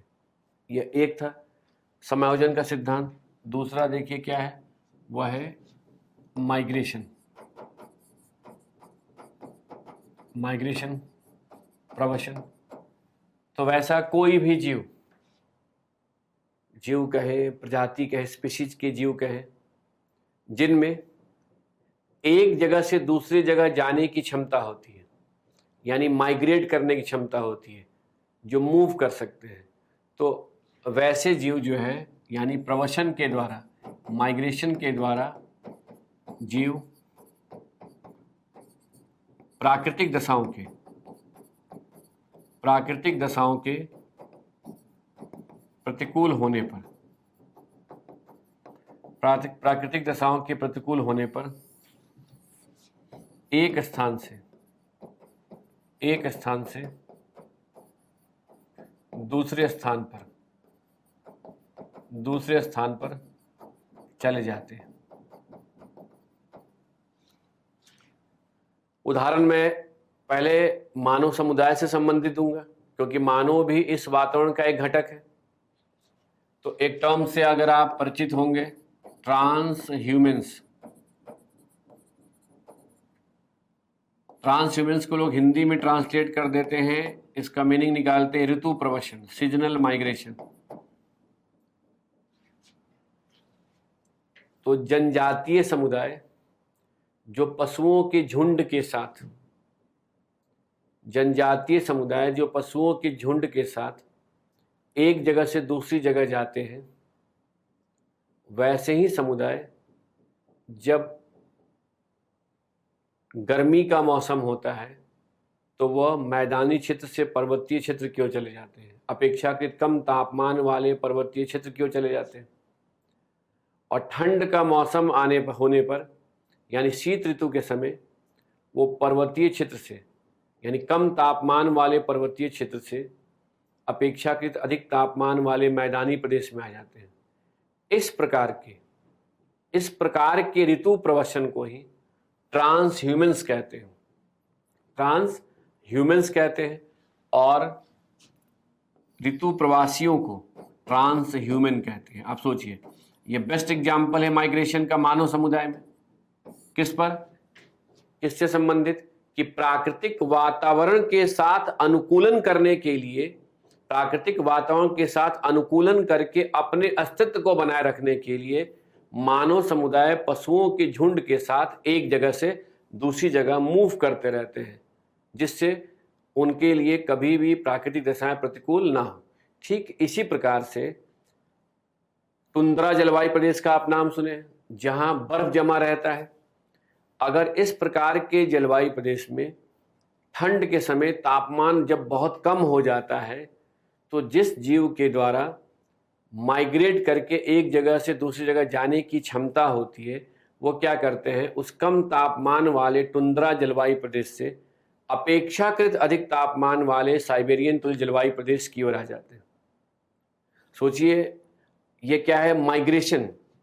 माइग्रेशन, अगर जिस जीव की शारीरिक क्षमता या शारीरिक लक्षण ऐसी हो जो एक जगह से दूसरी जगह या तो चलकर या रेंग कर या तैर कर या उड़कर जा सकते हैं, वो माइग्रेट करके अपने अस्तित्व को बनाए रखने में उन जीवों से अधिक सक्षम होते हैं जिनमें इस प्रकार के शारीरिक लक्षण नहीं होते हैं।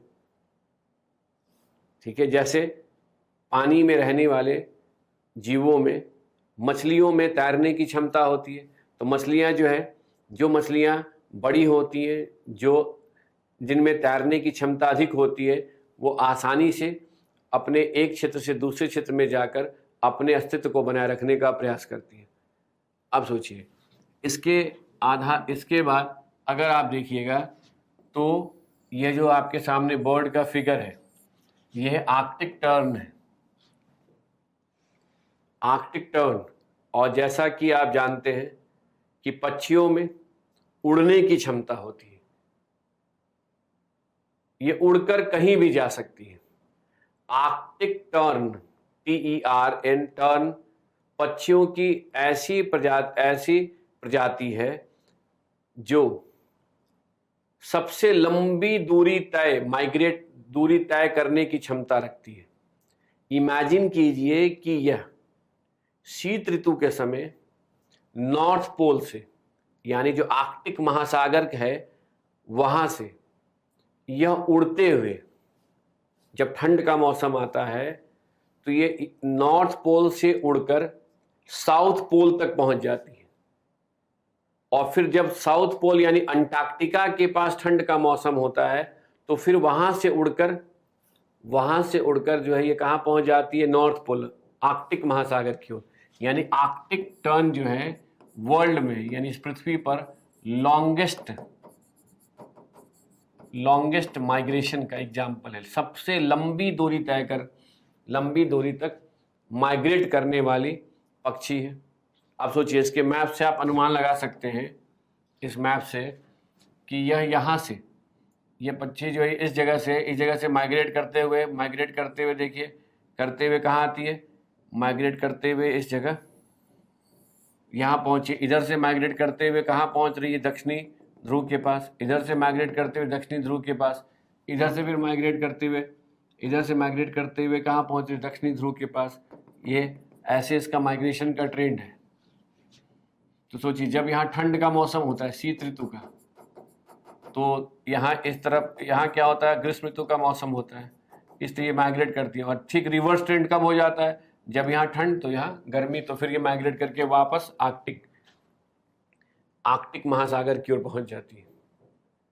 तो सोचिए कि जो इस पृथ्वी की सतह पर अलग अलग प्रकार की प्रजातियां निवास करते हैं, उनमें वातावरण के साथ समायोजन की क्षमता कितनी अधिक है कि इतनी लंबी दूरी तय करके भी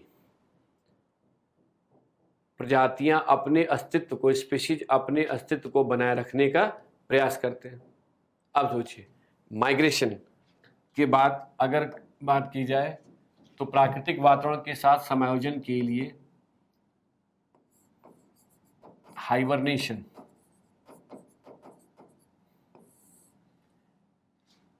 अब इस शब्द को, हाइबरनेशन को लोग, जैसा भी पहले अभी हमने कहा, शीत निद्रा भी कहते हैं। तो ठंडे ठंडे प्रदेश में या मरुस्थलीय क्षेत्र में, तो ठंडे प्रदेश में अत्यंत कम तापमान होने पर, अत्यंत कम तापमान होने पर, मरुस्थलीय क्षेत्र में जल का अभाव होने पर, जल का अभाव होने पर जो जीव होते हैं, यानी जीवों के द्वारा अपने अस्तित्व को बनाए रखने के लिए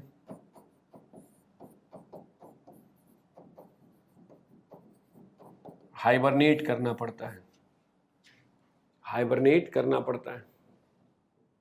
अब सोचिए, हाइबरनेट का मतलब कि अगर आपने जीव विज्ञान का अध्ययन किया होगा तो वहाँ आपको यह जानने को मिला होगा कि जो शरीर रूपी मशीन है उसको चलाने के लिए जितनी ऊर्जा की आवश्यकता होती है, जो रेट होता है उसे हम BMR कहते हैं। अगर हम कोमा में चले जाएं, यानी दुनिया का कोई भी कार्य नहीं कर रहे, सिर्फ हमारा दिमाग, ब्रेन जो है हमारी मशीन को चलाने के लिए काम कर रहा है और हमारा सिस्टम जो वो काम कर रहा है, तो उस समय शरीर में ऊर्जा की सबसे कम आवश्यकता होती है। ठीक इसी प्रकार से जब ठंडे प्रदेश में, मरुस्थलीय क्षेत्र में प्राकृतिक दशाएं प्रतिकूल हो जाती हैं, भोजन का प्रबंधन करना कठिन हो जाता है, तो वहाँ रहने वाले जीवों के द्वारा दो विकल्प है। एक तो वहाँ से वो माइग्रेट कर जाए, अगर वो माइग्रेट कर जाते हैं तो वो एक फेवरेबल रीजन में चले जाएंगे। अगर वो माइग्रेट नहीं कर पाते हैं तो अपने सभी प्रकार के एक्टिविटीज को खत्म कर देते हैं। एक तरह से वो शीत निद्रा, नींद में चले जाते हैं, कोमा में जैसे चले जाते हैं, जिससे कि उनके शरीर को कम से कम, उनके शरीर के द्वारा कम से कम ऊर्जा की खपत हो, ऊर्जा का उपयोग हो। तो हाइबरनेशन के द्वारा भी इस पृथ्वी की सतह पर रहने वाले जीव एडवर्स कंडीशन में, यानी प्राकृतिक दशाओं के प्रतिकूल होने पर अपने अस्तित्व को बनाए रखने का प्रयास करते हैं। जैसे हिमाच्छादित क्षेत्र में जो पोलर बियर होते हैं, भालू जो होते हैं, उनके शरीर पर वाइट कलर का रेशा भी होता है। वो क्या करते हैं, अगर नहीं माइग्रेट कर पाते हैं तो नहीं माइग्रेट करने पर वो हाइबरनेट कर जाते हैं। वैसे ही कई प्रकार के हाइबरनेटिंग एनिमल्स है, जैसे बैट, चमगादड़ है, ये हमेशा आपको दिखाई नहीं देगा। स्नेक है, रेप्टाइल, एम्फीबियंस, फ्रॉग है, पोलर बियर है, स्नेल है, लेडी बर्ड है, हेडहॉग है, ठीक है, बम्बली है, यानी बम्बल बी है। इन सब की अगर हम बात करें तो आप जनरली नोटिस किए होंगे कि जब बारिश का मौसम आता है तो उस समय कुछ अलग अलग प्रकार के कीड़े मकोड़ों की आवाज सुनाई देने लगते हैं, मेढक नजर आने लगता है, सांप निकलने लगता है। जो सामान्यतः गायब होते हैं वो किसी खास समय आपको नजर आ जाते हैं। तो जब इनके लिए कंडीशन फेवरेबल होता है तब ये हाइबरनेशन से बाहर आते, नहीं तो ये हाइबरनेट किए रहते हैं। तो ऐसे कई जीव हैं जो हाइबरनेशन के द्वारा प्रतिकूल दशाओं में अपने अस्तित्व को बनाए रखने का प्रयास करते हैं। ठीक है, इनके नाम आपको जानने को मिल जाएंगे। जैसे हमने यहाँ लिस्ट दे दिया है, सब है कि सब ऐसे ऐसे नाम आपको मिले, और थोड़ा सा आप जब ऑब्जर्वेटिव हो जाएंगे, यानी मतलब ध्यान देते रहेंगे, तो आपको मैगजीन में, न्यूज़पेपर में आपके आसपास जो ऐसे उदाहरण मिलेंगे। उनको भी कई बार जो है क्वेश्चन दिया जाता है कि आप कितना जागरूक हैं। तो एक बात ये स्पष्ट हो जानी चाहिए कि हाइबरनेशन के द्वारा भी एडवर्स कंडीशन में हम अपने अस्तित्व को बनाए रख सकते हैं। जैसे देखिए पोलर बियर है, एक तो इसे अगर ऑब्जर्व कीजिएगा तो ये आराम से एकदम एकदम अपने एक्टिविटीज़ को ख़त्म कर चुका है और गहरी नींद में। इस समय इसके शरीर में ऊर्जा की उतनी ही खपत हो रही है जिससे इसके शरीर रूपी मशीन चल सके, और साथ में ये क्या है, बर्फ के साथ मिक्स कर गया है। अब सोचिए, बर्फ के साथ जब मिक्स कर गया है तो इस तरह के स्थिति को या सिचुएशन को कैमोफ्लॉज भी कहते हैं। कैमोफ्लॉज का मतलब हुआ है कि जानवर, शाकाहारी जानवर या जानवर परभक्षियों से बचने के लिए वो इस प्रकार से वातावरण के साथ अपने आप को समायोजित कर लेते हैं कि उनको पहचानना मुश्किल हो जाता है। वो अपना रंग बदल देते हैं, अपने स्वरूप को परिवर्तित कर देते हैं। तो यहाँ पर क्या है, ये बर्फ के साथ मिक्स कर गए हैं। ये कैमोफ्लॉज का भी उदाहरण है। यानी कैमोफ्लॉज क्या कहा जाता है, उस पर ध्यान दीजिए कि प्राकृतिक वातावरण के साथ समायोजन के लिए, यानी कैमोफ्लॉज के अंतर्गत जीव अपने रंग, स्वरूप, रंग और स्वरूप में परिवर्तन करके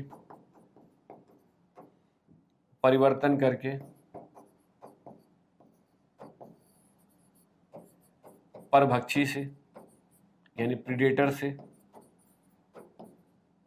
से बचने का प्रयास करते हैं।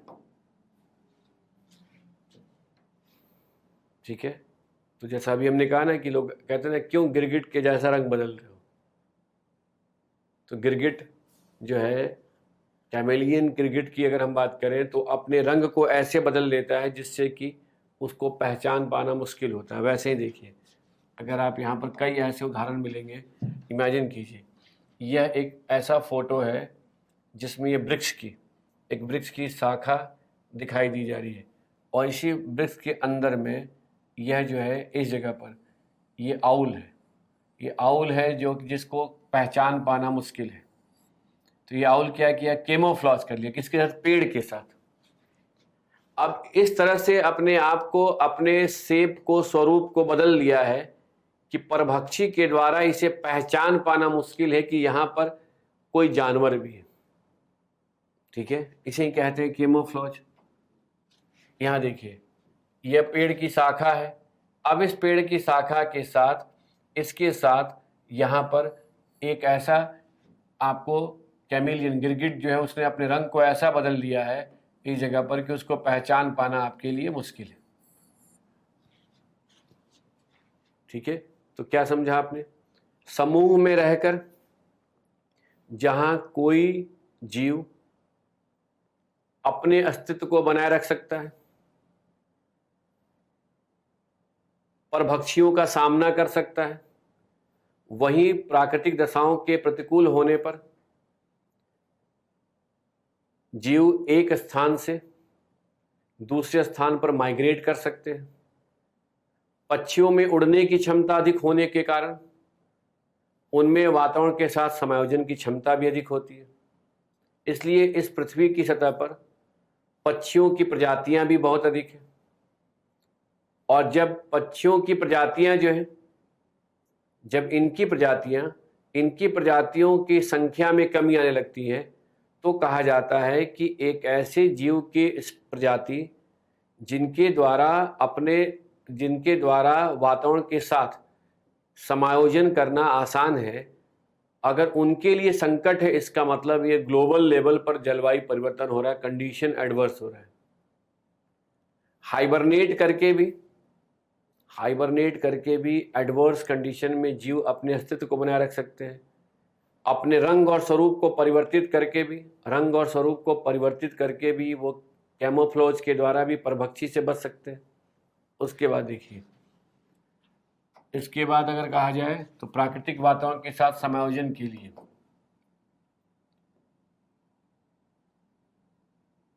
ठंडे प्रदेश या मरुस्थलीय प्रदेश में जहां जहाँ संसाधनों का अभाव होता है या जल संकट की समस्या होती है, वहाँ जीव संसाधनों के संरक्षण के लिए भी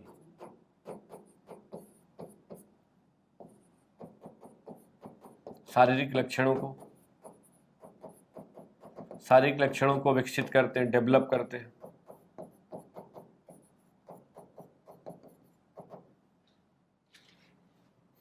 जैसे कि अगर किसी भी जीव का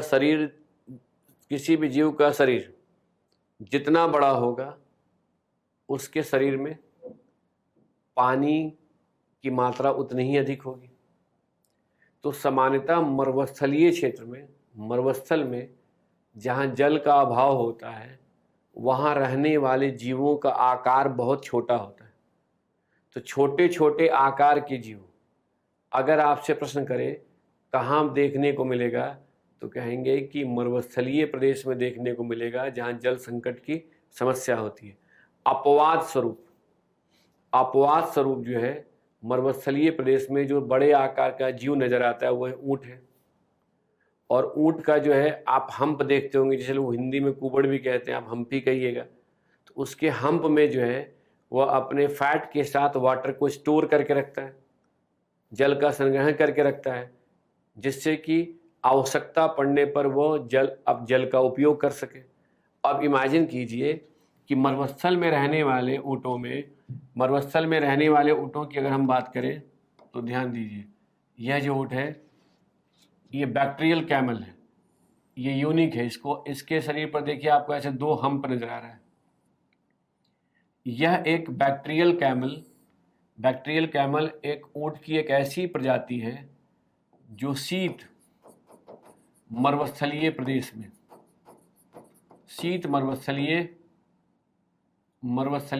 में मिलते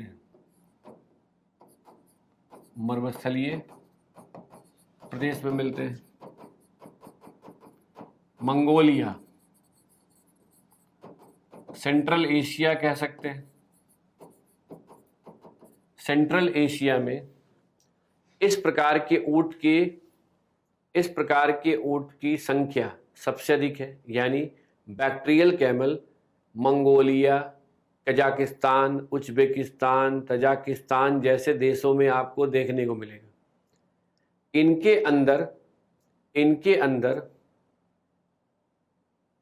कम तापमान से लेकर यानी 10 डिग्री सेल्सियस से लेकर 50-60 डिग्री सेल्सियस तक के तापमान के वातावरण में रहने की क्षमता होती है। यानी ये 10 डिग्री सेल्सियस से लेकर 50 to 60 डिग्री सेल्सियस तक के तापमान वाले क्षेत्र में समायोजन की क्षमता रखते हैं, एडजस्टमेंट की क्षमता रखते हैं, समायोजन की क्षमता रखते हैं। अब सोचिए, समायोजन की अगर क्षमता रखते हैं तो जो ये मध्य एशिया का क्षेत्र है, वहाँ गर्मी के समय तापमान बहुत अधिक हो जाता है और ठंड के समय तापमान कम हो जाता है। तो ये अधिक और कम तापमान दोनों के साथ अनुकूलन कर सकते हैं। इस प्रकार के ऊँट को अपने देश में अगर आपको देखना हो तो अपने देश में देखने के लिए आपको जाना पड़ेगा लद्दाख। और लद्दाख में है एक जगह नुब्रा वैली के पास आपको इस प्रकार के ऊँट नजर आ जाएंगे। तो क्या आपने देखा कि जहां पर कंडीशन एडवर्स होता है, यानी प्राकृतिक दशाएं प्रतिकूल होती हैं, संसाधनों का अभाव होता है, वहां पर रहने वाले जैविक समुदाय उस वातावरण के साथ एडजस्ट करने के लिए, अनुकूलन करने के लिए अपने शारीरिक लक्षण में भी परिवर्तन करते हैं, डेवलप करते हैं। अगर इन ऊँटों के शरीर पर हम्प ना हो तो इनके लिए अपने अस्तित्व को बनाए रखना मुश्किल है, क्योंकि इनका शरीर विशालकाय है, इनको पानी की आवश्यकता होगी, तो ये पानी स्टोर करके रखते हैं हम्प में। और सोचिए, जहाँ हमारे यहाँ या हॉट डेजर्ट में उष्ण मरुस्थल में मिलने वाले ऊँटों के शरीर पर एक हम्प होता है, वहीं बैक्टीरियल कैमल में 2 हम्प देखने को मिल रहा है। इसी प्रकार से अगर इस डायग्राम को देखेंगे तो ये डायग्राम है, ये एग्जाम्पल है आर्टिफिशियल बिगनेस का। ब्लोफिश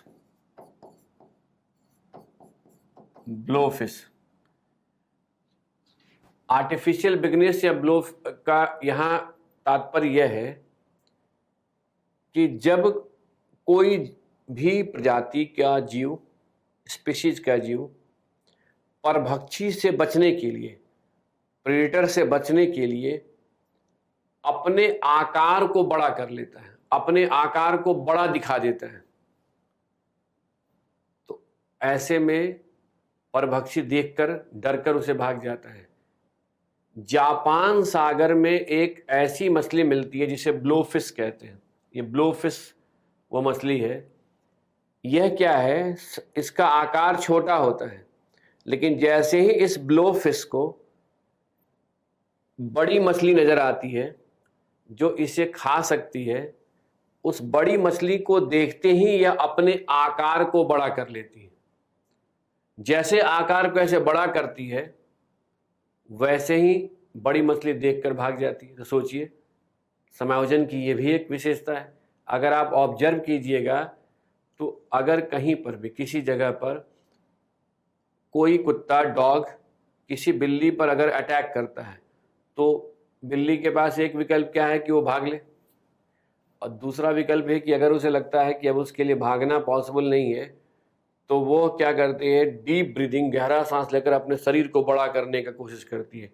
तो जैसे वो अपने शरीर को बड़ा करने लगती है तो वहाँ पर कुत्ता डर जाता है कि ये कौन सा जानवर है जिसका आकार बड़ा होने लगा है, और वहाँ से भाग लेता है। तो ये भी एक परभक्षी से बचकर वातावरण के साथ संयोजन करने की विशेषता है। अब देखिए, क्या आपको समझ में आया कि इतने डिस्कशन से आप कम से कम यह कंक्लूड कर सकते हैं या इस निष्कर्ष पे आ सकते हैं कि वातावरण में रहने वाले जीव जंतु अपने अस्तित्व को बनाए रखने के लिए अनुकूलन करते हैं, अलग अलग प्रकार के समायोजन के सिद्धांतों को अपनाते हैं, जिससे उनके लिए संकट की स्थिति पैदा ना हो। यहाँ तक सोचिए कि जो ठंडे प्रदेश में रहते हैं जानवर हैं, उनके शरीर पर बाल होते हैं।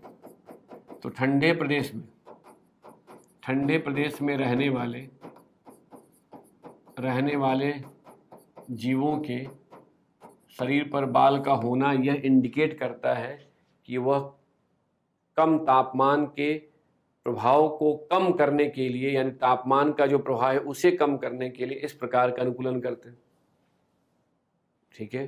सामान्यतः जब स्टूडेंट मेरे से आकर मिलते हैं और कहते हैं कि बहुत जो है आसपास जिस वातावरण में रह रहे हैं वहाँ लोगों के कारण बहुत तनाव होता है, लोग जो है डराते रहते हैं, तैयारी कर रहे हो, सिलेक्शन नहीं होता है, ऐसा है वैसा है, निगेटिविटी फैलाते रहते हैं, क्या करें। तो मैं यही कहता हूँ कि सबसे पहले अगर आप तैयारी कर रहे हैं तो लाइक माइंडेड लोग, एक ही तरह के, एक ही प्रकार के विचारधारा के लोग, एक जैसे लोग एक साथ समूह में रहिए, जिनको अपने पे भरोसा है। जब समूह में रहिएगा तो उस समूह को देखकर अधिकांश लोग पहले ही आपसे दूरी बना लेंगे। दूसरा कहता हूँ कि अगर आप समूह में नहीं हैं, आपको लग रहा है कि कहीं पर अनावश्यक किसी भी टॉपिक पर डिस्कशन चल रहा है जिसका कोई लाभ नहीं है, जिससे जो है तनाव ही बढ़ेगा, समय बर्बाद होगा, तो वहाँ से जितना जल्दी हो सकता है माइग्रेट कर जाइए, वहाँ उस जगह को छोड़कर चले जाइए। मान लीजिए जिस जगह पे आप रहते हैं वहाँ पर एक नकारात्मकता की स्थिति बनी हुई है, तो वहाँ से आप क्या कर जाइए, माइग्रेट कर जाइए। अगर ना संभव हो तो उड़कर भाग जाइए। बुद्धिमानी का जो है परिचय यही होगा कि जितना जल्दी हो सकता है वहाँ से गायब हो जाइए। फिर कुछ लोग कहते हैं कि कोई कार्य नहीं है, तो कुछ लोग क्या करते हैं, अनावश्यक टॉपिक पर डिस्कस करते हैं। तो कुछ भी करने को नहीं है, पढ़ने की इच्छा नहीं है, कोई कार्य नहीं, हाइबरनेट कर जाइए। हाइबरनेट का मतलब सो जाइए। कई बार लोग आपको डराएंगे, ऐसे क्या तैयारी करो, वैसे तैयारी करो, तो आप उनको पहले ही बोल दीजिए कि मैं क्वालिफाइड हूँ, ऐसे स्टेट सर्विसेज क्वालिफाई कर चुका हूँ। यानी अपना रूप जो है अपने को बड़ा दिखाइए, आर्टिफिशियल बिगनेस। जैसे कोई जान जाएगा, आप कहें कि भाई आर्टिफिशियल बिगनेस का मतलब क्या है, कि जैसे अगर आपने कहा कि मैं क्वालिफाई कर चुका हूँ, पीसीएस क्वालिफाई कर गया हूँ, तो पहले ही बैकफुट पर रहेगा। कैमोफ्लेज, परिस्थिति के अनुसार रंग बदल लीजिए, नहीं तो लोग परेशान करेंगे। अगर आपको किसी वर्ष पीटी नहीं देना है और कोई दबाव बना रहा है आपके आसपास के लोग, क्यों नहीं पीटी दे रहे हो, दे देना चाहिए, बोलिए जरूर दे रहा हूँ। पीटी का एग्जाम आए तो आप कहीं घूमने फिरने निकल जाइए उस दिन। पीटी देकर ना दिए तो भी आकर बोलिए पेपर बहुत अच्छा गया।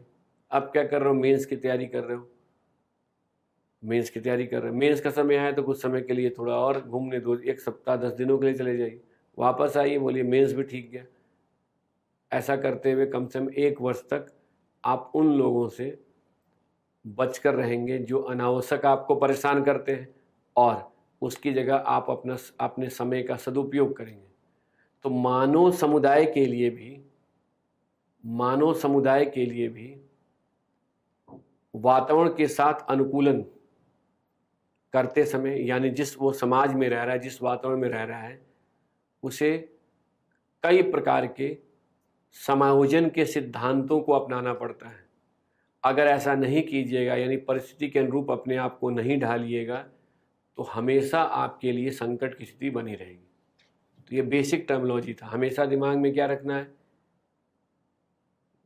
कि जैविक समुदाय वातावरण के साथ समायोजन के लिए समूह में रहते हैं, या माइग्रेट कर जाते हैं, या उड़कर कहीं दूसरी जगह चले जाते हैं, या हाइबरनेट कर जाते हैं, या कैमोफ्लेज के द्वारा अपने रंग स्वरूप को बदल के परभक्षी से बच जाते हैं, या इसकी जगह अगर कहा जाए तो कहेंगे या इसकी जगह जो जैविक समुदाय होते हैं वो क्या करते हैं, तो कहेंगे अपने को बड़ा दिखाते हैं।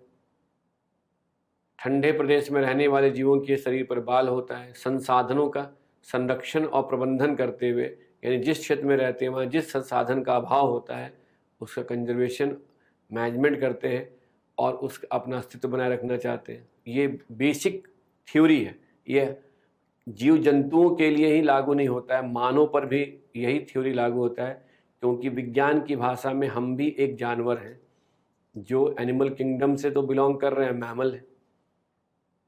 ठीक है, यह अगर समायोजन के सिद्धांत है तो अब ध्यान दीजिए, अगले स्टेटमेंट को फिर से मैं रिपीट कर रहा हूं कि किसी भी वातावरण में जैविक समुदाय, यानी जैविक समुदाय जहां वातावरण के साथ समायोजन करते हैं,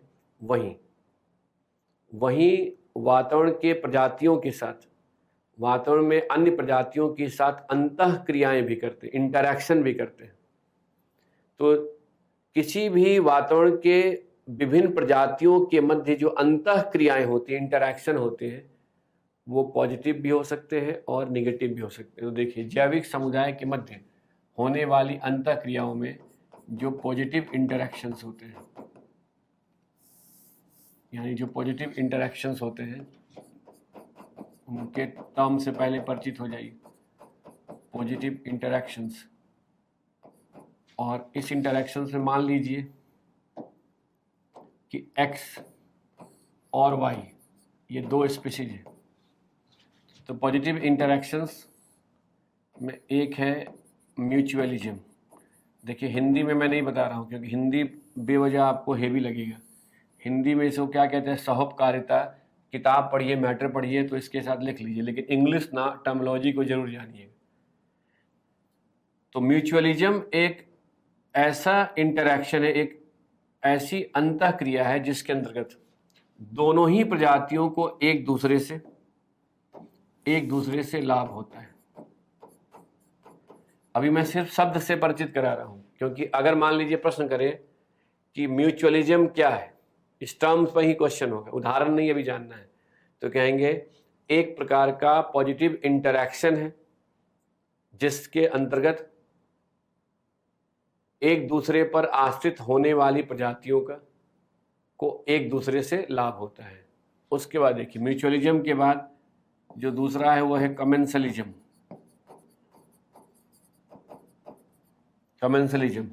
कमेंसलिज्म में एक को लाभ होता है और दूसरे पर इसका कोई प्रभाव नहीं पड़ता है, कोई प्रभाव नहीं पड़ता है। मतलब दो स्पीशीज के बीच में इंटरेक्शन हो रहा है, एक्स को वाई से लाभ हो रहा है लेकिन वाई को जो है एक्स से ना लाभ हो रहा है ना हानि हो रहा है। तो इस प्रकार के इंटरेक्शन को कमेंसलिज्म कहते हैं। उसके बाद तीसरा है प्रोटो कोऑपरेशन। प्रोटो कोऑपरेशन, इसमें दोनों को एक दूसरे से लाभ होता है। तो आप अब ये कहेंगे कि फिर म्यूचुअलिज्म और प्रोटो कोऑपरेशन में डिफरेंस क्या है, इन दोनों में अंतर क्या है। तो ये ध्यान दीजिएगा कि प्रोटो कोऑपरेशन में प्रजातियों के मध्य क्रियात्मक संबंध नहीं होता है, फंक्शनल रिलेशन नहीं होता है, क्रियात्मक संबंध नहीं होता है। मतलब कि दो स्पीशीज हैं, एक दूसरे से लाभ हो रहा है। मान लीजिए कि मैं आपको किसी टॉपिक के कॉन्सेप्ट को क्लियर कर रहा हूं, यानी मेरे माध्यम से आप तैयारी कर रहे हैं, तो मुझे तो पता है कि इससे मुझे लाभ हो रहा है क्योंकि आप मुझसे जो गाइडेंस ले रहे हैं उसके लिए आपने फीस पे किया है, मुझे लाभ हो रहा है। लेकिन आप कह रहे हैं कि मुझे कोई फर्क नहीं पड़ना, ना लाभ हो रहा है ना हानि हो रहा है। तो हमारे आपके बीच में कमेंसलिज्म का रिलेशन है। लेकिन आप कह रहे हैं कि नहीं, आपको लाभ हो रहा है तो हमें भी तो लाभ हो रहा है, तभी तो मैं इस टॉपिक को समझने का कोशिश कर रहा हूँ, समझ में, और जो हमें जानकारी मिल रही है ये भी तो एक प्रकार का लाभ है। लेकिन अगर हमारे आपके बीच में किसी प्रकार का क्रियात्मक संबंध नहीं है, हम दोनों अपनी अपनी जगह पर हैं, मुझे ये नहीं पता कि आप कौन हैं जो इस टॉपिक को ध्यान सुन रहे हैं, समझने का कोशिश कर रहे हैं, ठीक है, तो हम दोनों एक दूसरे को लाभ पहुंचा रहे हैं लेकिन दोनों एक दूसरे से अंतर संबंधित नहीं है।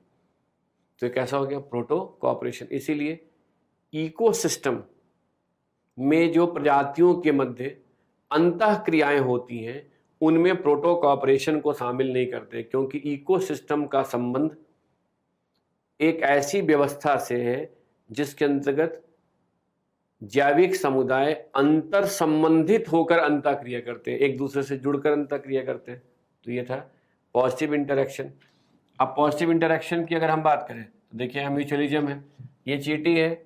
अब ये चींटी जो है फूड को, भोजन को जो है सेफली लेकर जा रही है, और ये जो इसके साथ ये छोटे जो कीड़े हैं एफिड्स, वो क्या कर रहे हैं, इसको फूड प्रोवाइड कर रहे हैं।